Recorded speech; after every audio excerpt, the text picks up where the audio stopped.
자, 우리는 삼위일체 하나님을 믿죠.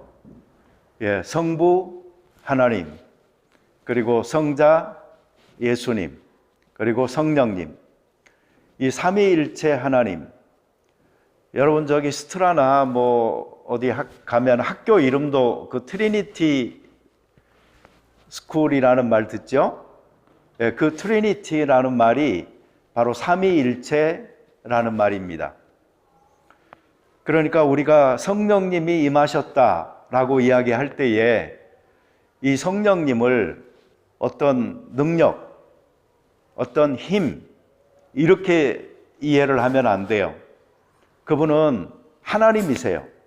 그분은 펄슨이세요. 그리고 지정의라는 그 인격체를 가지고 계시는 하나님이신 겁니다. 그러니 우리가 성령이 임하였다라는 것을 우리를 뭐 강하게 하기 위해서 하나님이 어떤 능력을 그냥 주신 것으로 끝난 것으로 생각을 한다든가, 또 우리가 기도를 하거나 크리스찬의 삶을 살 때에 그냥 필요한 한 것으로 이렇게 생각만 해서는 안 된다는 말입니다. 성령께서는 바로 성부, 성자, 성령으로서 하나님이십니다. 시대적으로 이것을 확연하게 구분하기는 어렵지만은 구약 성경에서는 하나님이 중심이 되어져서 일을 하셨고, 그리고 신약 성경에는 성자 예수님께서 이 땅 위에서 하나님의 모습을 가장 가까이에서 우리 가운데 보여주셨어요. 그리고 예수님께서 가시고 성령님을 보내주셔서 그 성령님께서 보혜사로서 그 예수님의 사역을 계속적으로 이어가도록 하신 것입니다. 그러니 우리가 신앙생활을 하면서 이 성령님과 친하지 않잖아요.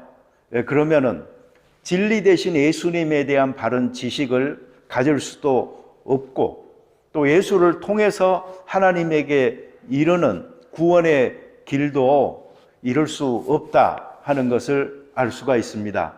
그러니 성령님과 친하고 그걸 통해서 예수님에 대한 바른 지식을 깨닫고 또 그 예수님을 믿음으로 하나님에게 이르는 이러한 축복들이 우리에게 있어야 되겠습니다. 예수님께서는 감난산에서 승천하셨습니다. 그리고 제자들이 이제 함께 그 자리에 다 모였었잖아요. 그런데 승천하시고 나니까 이제 다시 그들이 어디로 모였냐면은 마가의 다락방에 모였습니다. 그런데 그곳은 예수님이 부활하신 이후에 아마 제자들이 그곳에 생활하는 그 근거지였던 것 같아요. 그들이 유하였던 곳으로 다시 왔어요. 그래서 거기서 예수님이 말씀하신 그 하나님이 약속하신 것, 그 성령, 그 권능을 받기 전까지는 예루살렘을 떠나지 말고 기다려라 하셨으니까 바로 그 마가의 다락방에서 10일 동안을 그들이 전심으로 기도하는 것입니다. 그런데 여기에는 그 예수님의 제자들만 있었던 게 아니고 여인들도 있었고, 그래서 120명의 그 성도들이 모여서 거기서 기도했다 하는 것을 우리가 알 수가 있죠.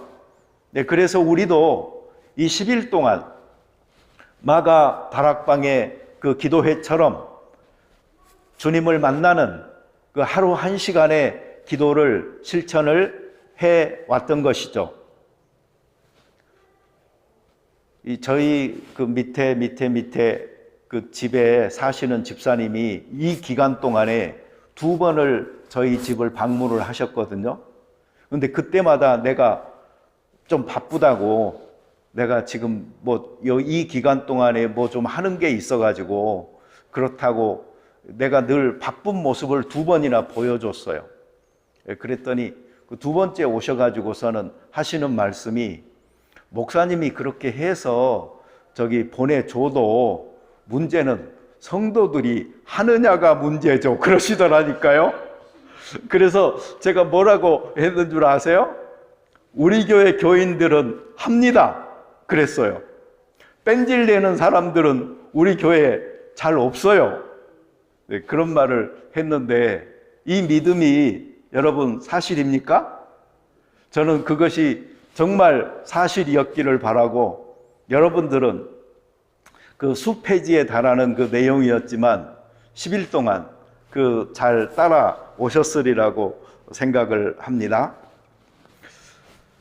그곳에 모였던 그 120명의 성도들, 그들을 우리가 120문도라고 표현하기도 하는데 이들이 바로 초대교회를 이루게 된 것이죠. 그런데 이들이 이렇게 연합할 수 있었던 그 원동력은 바로 성령님이었습니다. 성령님이 물론 구약 성경에서부터 계셨고요. 일도 하셨지만은 여기 사도행전에서 성령이 강림했다라는 것은 이제 처음으로 그렇게 오셨다 이 말은 아니고요. 강력하게 역사하시는 영으로서 유대인뿐만 아니고 이방인까지도 포함한 충만함으로 오셨다.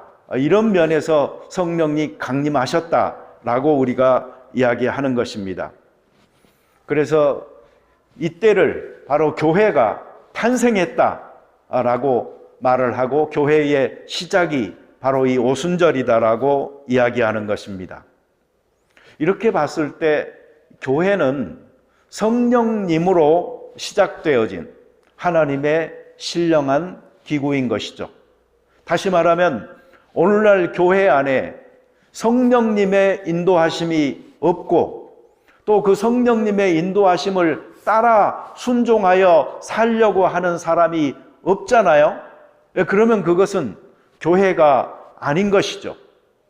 교회가 교회다우려고 하면은 바로 이 성령 하나님의 인도하심에 전적으로 의지하고 순종하여 따르는 공동체, 그 하나님의 백성이 있어야 그곳이 바로 교회인 것입니다.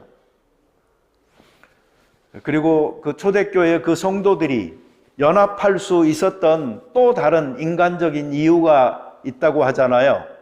그것은 바로 충성됨이었어요. 저는 가끔 놀라는데요. 예수님의 그 12명의 제자들 중에 가룟 유다 한 사람 빼놓고는 나머지 11명이 끝까지 지금 남았잖아요. 그리고 그들이 나중에 전부 다 복음을 들고 땅끝까지 세계로 흩어져서 순교까지 다 하잖아요. 어떻게 이것이 가능했을까 생각을 해보면은 예수님이 처음에 그 선택을 너무 잘하신 거예요.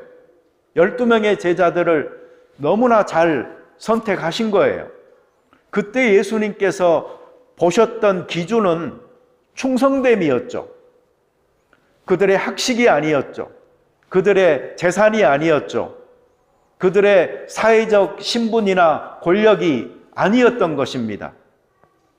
그들이 무식해도 가난해도 그들 속에 있는 그 충성됨을 보시고 예수님께서 선택을 하셨기 때문에 믿음이 그들에게 확고하게 됐을 때 그 믿는 바대로 행할 수 있는 그 신실함이 나올 수가 있었던 것입니다.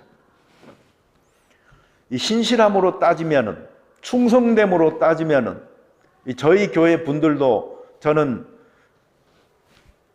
뛰어나다라고 생각합니다. 그래서 생각하는 것은 성령님의 역사가 이 가운데, 이 충직한 사람들 가운데 함께 한다고 하잖아요. 그러면 정말 초대교회의 아름다움처럼 우리들도 그렇게 귀한 교회가 될 수 있으리라고 믿습니다. 그들은 전적으로 기도했습니다.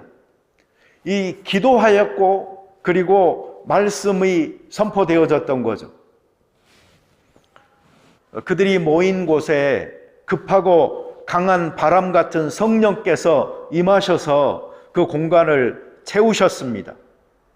성경은 어떻게 표현하는고 하니 호련히 하늘로부터 급하고 강한 바람 같은 소리가 있어 그들이 앉은 온 집에 가득하였다라고 이야기하는 것입니다.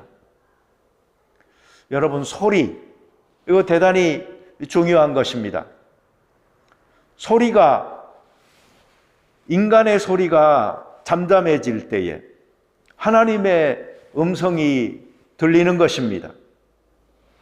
하나님으로 말하게 하고 들으려고 하는 자세, 그렇기 때문에 우리가 침묵하기를 배울 때 하나님께서는 아주 미세한 음성으로 때로는 아주 폭풍우처럼 강하게 우리에게 말씀하시면서 우리에게 다가오시는 것입니다. 이번에 우리는 묵상, 명상, 관조라는 침묵의 훈련을 할 수가 있었죠. 바로 그러한 시간들을 통해서 말씀을 통해서 역사하시는 성령께서 우리에게 어떠한 깨달음을 주는지, 어떠한 요구를 우리에게 알려주시는지, 우리 마음 깊은 곳에서 어떤 충동으로 우리에게 일으켜서 소원을 품게 하시는지를 한 걸음 더 가까이 느껴볼 수가 있게 되는 것인데, 이번 기회에 여러분들이 그런 경험들을 했으리라고 믿습니다. 여러분, 쉽게 보신 적이 있으세요? 영화죠. 거기에 보면은 그 출애굽할 때요,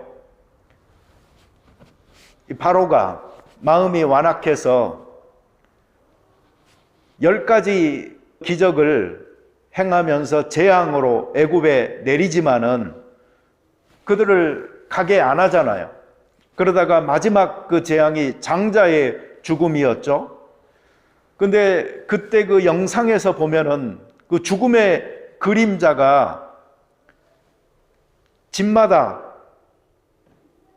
덮어가잖아요.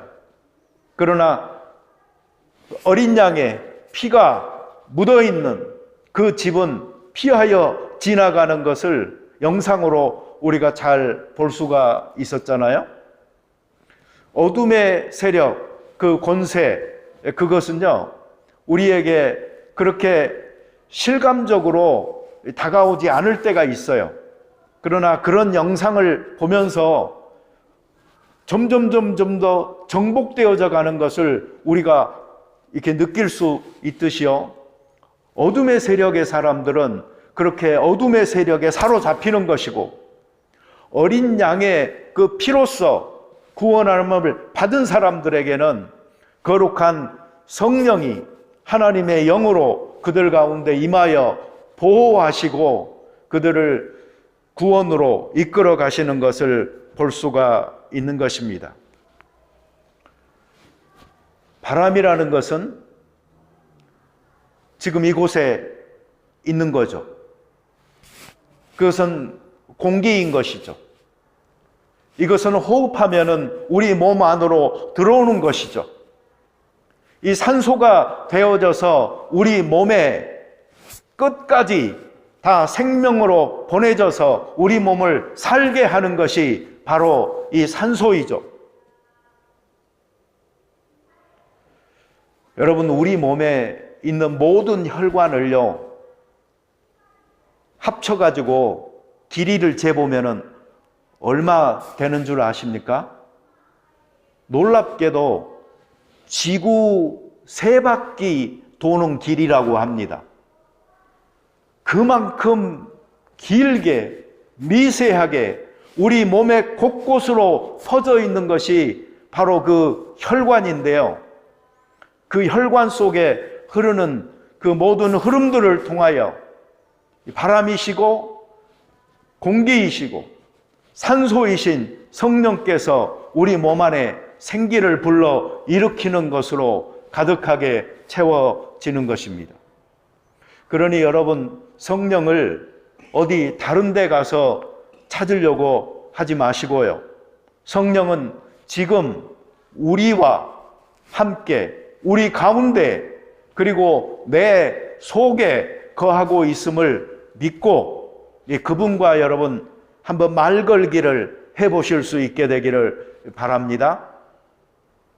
성령님을 딴 데 가서 찾으려고 하지 말고요. 바로 내 안에 계시는 성령님이다. 그분께 한번 말을 걸어보세요. 이 유대인들의 개념에서요, 이 속에 있다는 것은요, 뱃속에 있다라는 말이에요. 우리는 우리들 생각으로 마음에 있나 보다 이렇게 생각하기가 쉽잖아요. 그러나 유대인들의 개념에서는 이 배를 말하는 거예요. 그래서 예수님께서도 그 성령에 대해서 이야기하실 때 사마리아 그 수가성 여인에게 말씀을 하셨잖아요. 내가 누구인 줄 알았다면은 생수를 구하였을 것이고 내가 줬을 것이라고. 그러면 그 생수가 뱃속에서 흘러나오리라 라고 말씀하셨죠. 네, 바로 유대인들의 개념인 거예요. 그 성령이 우리의 뱃속에서 존재하시고 가득 차 계시다 하는 말은 그 모든 능력의 근원의 힘이시다 하는 것입니다. 여러분이 기도할 때 정말 이 힘써서 기도하다 보잖아요. 예, 그러면 이 창자가 끊어질 것 같은 그 느낌을 가질 때가 있어요. 바로 그 우리들 가장 중심, 저 깊은 곳에 계시는 성령께서 우리와 함께 신음하시면서 우리의 기도의 목소리를 그렇게 높여 도와주시는 것입니다. 우리는 기도할 때 하나님께 기도하고요, 예수님의 이름으로 간구하고요, 그리고 우리의 그 기도를 성령께서 도우심으로 이 크리스찬들의 기도가 힘있게 하는 것을 알고 있습니다. 우리들이 참으로 성령 받기를 위해서 기도하고, 그리고 성령 받은 자로서 하나님의 영광을 위해 순종하는 자로 살기를 원할 적에 하나님께서는 우리를 성령 이미 보내셔서 우리 안에 거하게 하셨으니 바로 그분이 우리 가장 깊은 곳에서부터 힘을 주셔서 간구하게 하시고, 그리고 그 능력으로 살 수 있게 하셔서 세상을 향하여 담대하게 전하기도 하고 크리스찬의 그 삶을 통하여 복음에 합당하게 하나님께 영광을 돌릴 수 있게 만들어 주시는 것입니다.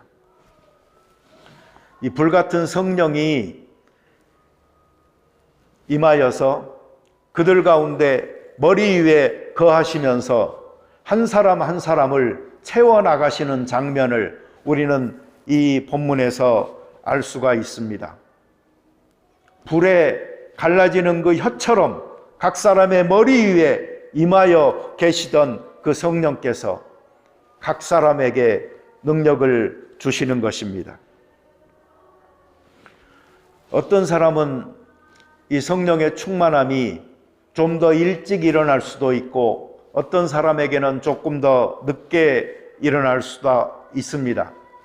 그러나 예수님을 어린 양으로 고백하고 그 피로 씻음받은 사람들은 반드시, 그리고 피할 수 없이 성령이 임하는 것입니다. 여기 보면은 성령의 임하심을 표현한 두 번째 표현이 나오는데 그것은 불처럼 임하였다라는 표현이죠. 두 가지만 말씀을 드리겠습니다. 불은 태웁니다. 불은 모든 인간의 나약함과 허물과 죄악들을 불살라버립니다. 우리의 실패했던 과거들도 부족함이나 실수들도 전부 다 없이 하여서 새롭게 하는 능력이 있는 것입니다. 이 지난 주 중에 시드니의 그 센트럴 스테이션 옆에 그 헤리티지 건물 하나가 불이 나가지고 온전히 타버리는 것을 우리가 TV 통해서 많이 보셨을 것입니다. 그 건물이 타고 나니까 그 벽이 무너져 내리는데 사람들이 얼마나 놀라고 소리치면서 도망가는 장면이 있었는지 모릅니다. 불은 태워서 모든 것을 녹여 내려버리는 것입니다. 그래서 성령이 임하게 되잖아요.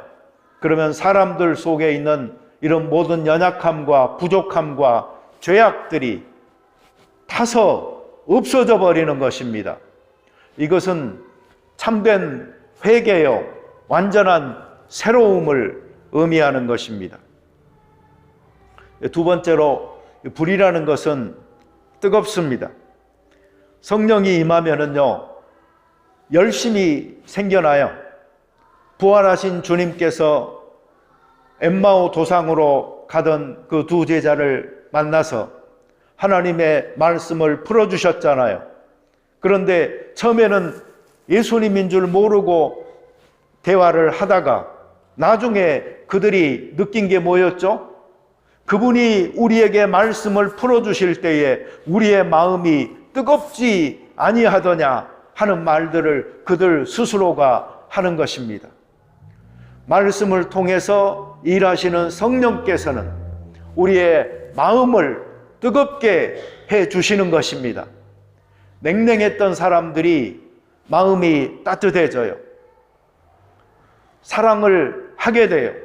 열심히 생겨요. 이런 것이 바로 성령이 임했을 때 우리에게 나타나는 변화인 것입니다.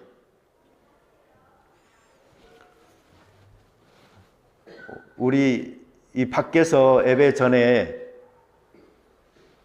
마리나하고 잠깐 이야기를 했어요.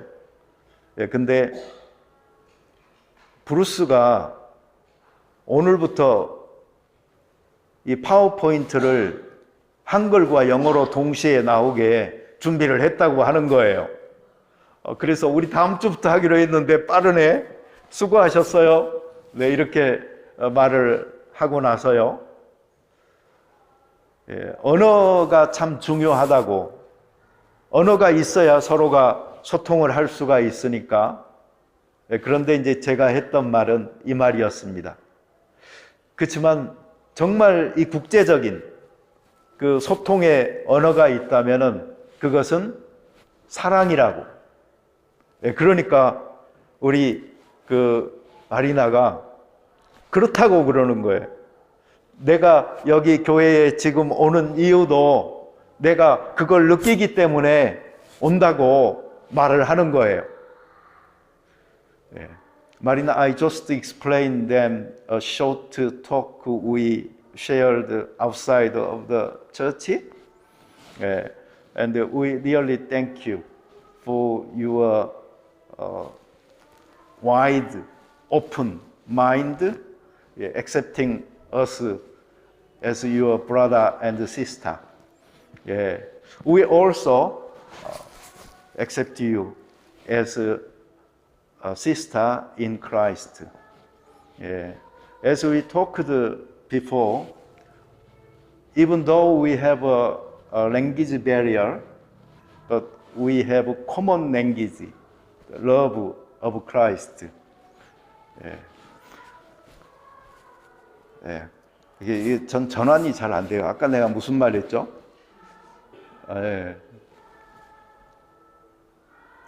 오케이. 자, 그리고 나서요, 어떤 현상이 일어났습니까? 그들이 갑자기 방언을 말하기 시작합니다.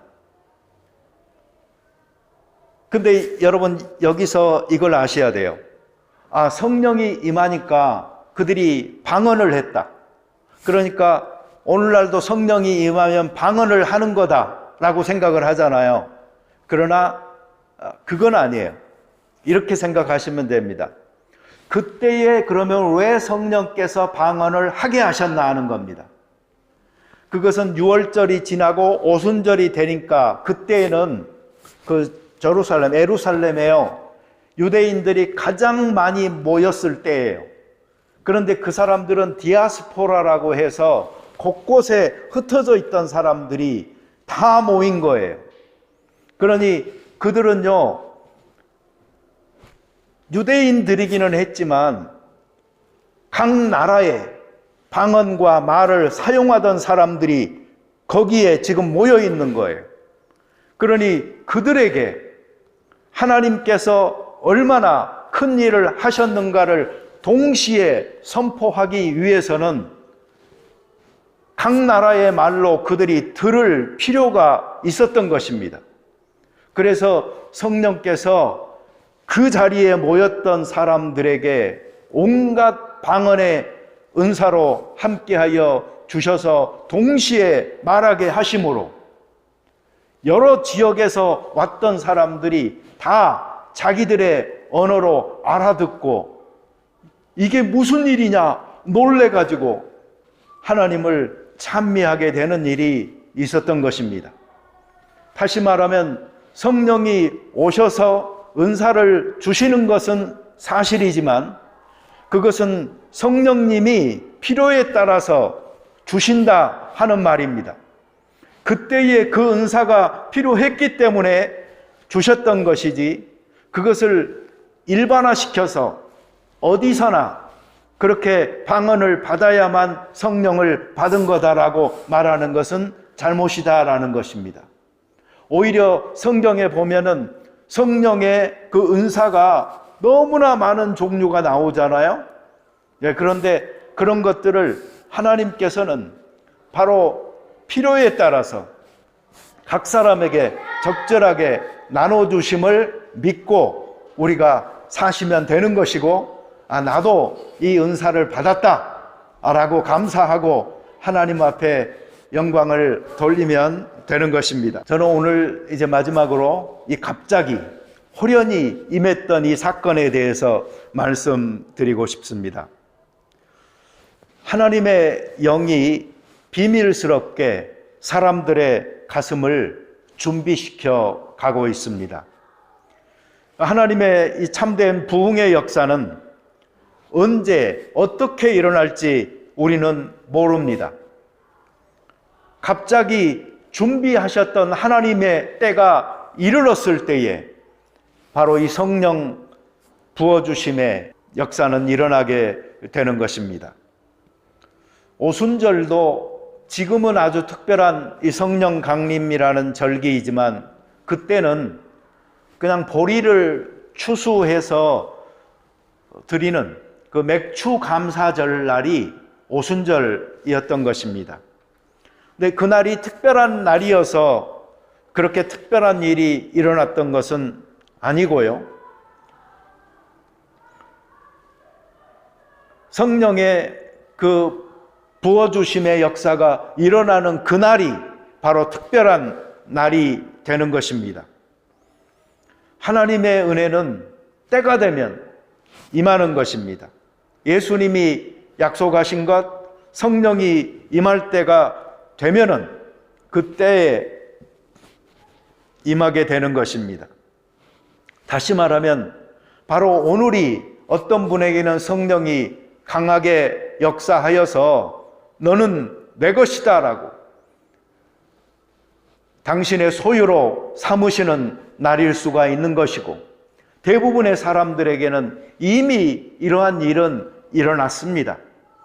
그러나 그 이후로 이 성령의 충만함이라는 것은 지속적으로 이루어져야 되는 거거든요. 성령의 강림은 한 번 있으면 되는 것이지만 성령 충만함이라는 것은 지속적으로 이루어져야 되는데 우리가 이 충만함을 상실할 수가 있는 것이에요.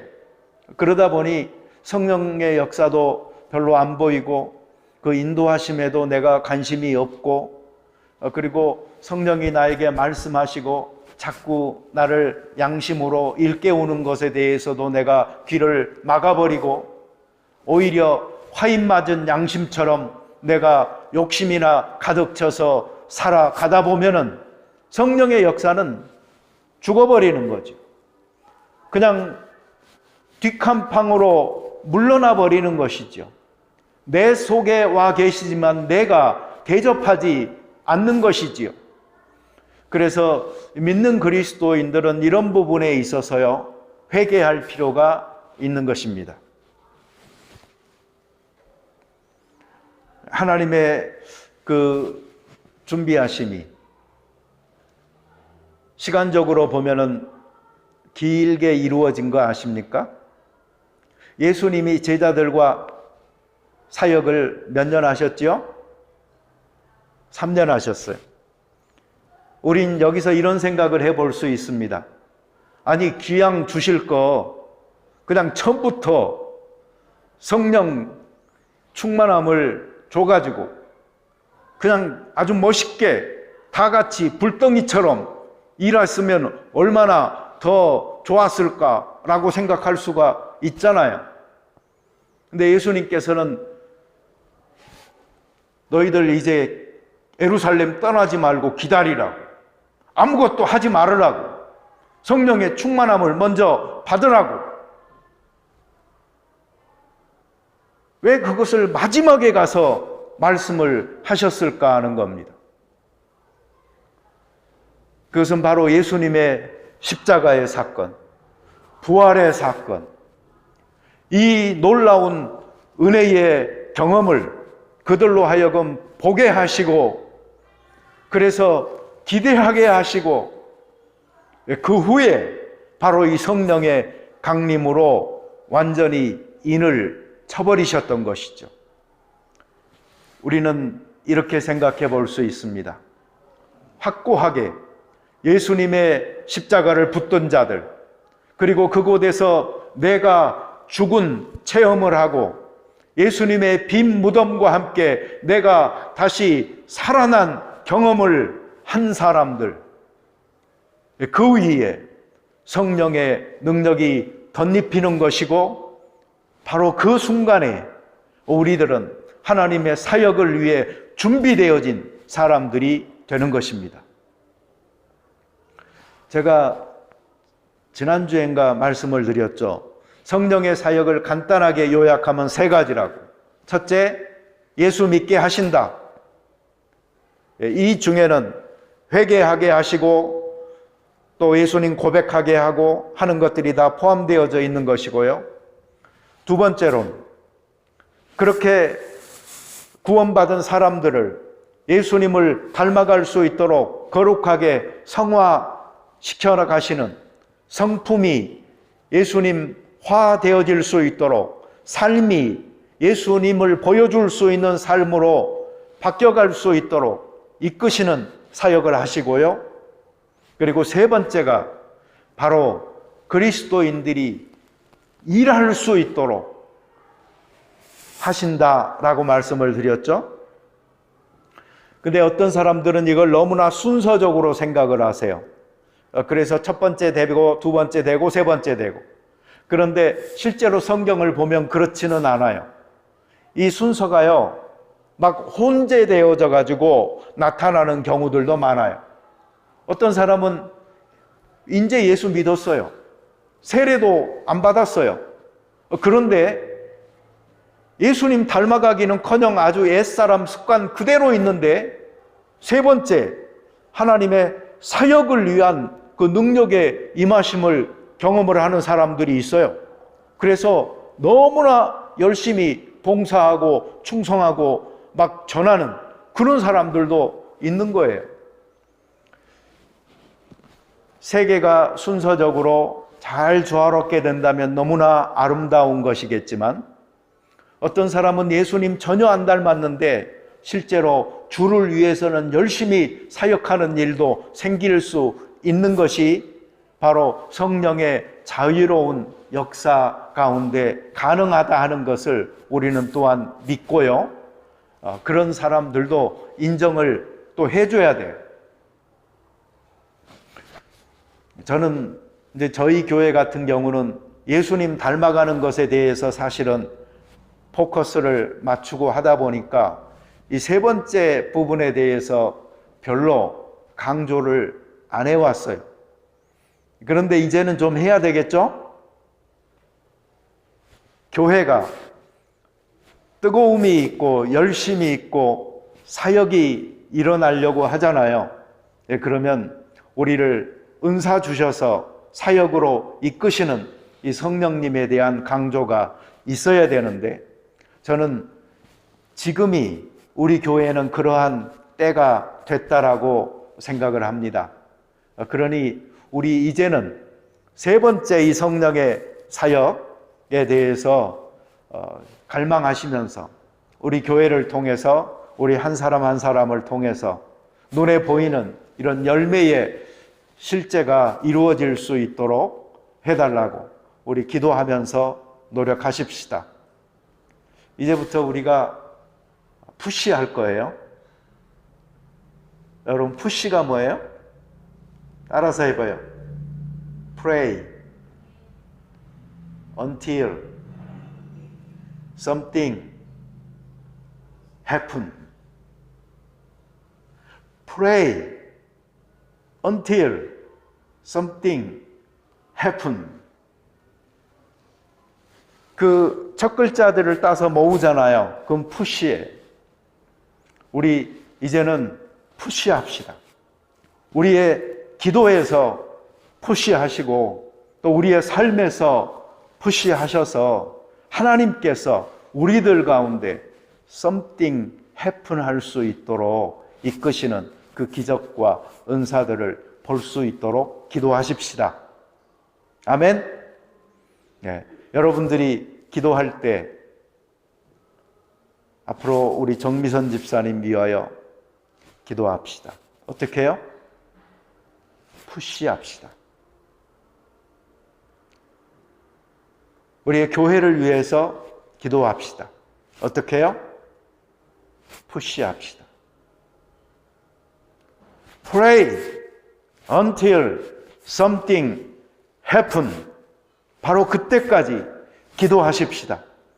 그러면 하나님께서는 예수 십자가 믿고 부활한 이 사건을 완전히 내 것으로 삼은 사람들에게 성령의 충만함을 주셔서 그 역사가, 그 열매가 일어날 수 있도록 이끄실 줄을 믿습니다. 우리 같이 기도 드리겠습니다. 자비로운 주님 감사합니다. 성령 주셔서 우리가 예수 믿을 수 있도록 하시고 예수 닮아갈 수 있도록 하시고 예수의 사역을 이어갈 수 있도록 하심을 믿습니다. 이 주님과 더더욱 가까이 친해지고 귀 기울여 그 소원을 알고 그리고 순종하여 하나님의 뜻을 이루어가는 우리 각 개인들과 교회가 될 수 있도록 축복하여 주시옵소서. 구하고 찾고 두드리는 일을 우리가 푸시할 수 있도록 도와주셔서 하나님께서 우리 가운데 위대한 어떤 일인가를 이룰 수 있도록 그리고 그 결과와 열매를 우리가 보면서 하나님의 살아계심을 찬미하고 영광 돌릴 수 있도록 도와주시옵소서. 성령 강림 주일을 맞아 이제 이 이후로의 사역을 성령님과 함께하는 사역이 되게 하시고 성령님께 순종하는 사역이 되게 하시고 성령님께서 우리를 도구 삼아 일하는 사역이 될 수 있게 축복하여 주시옵소서. 예수님의 이름으로 기도드립니다. 아멘.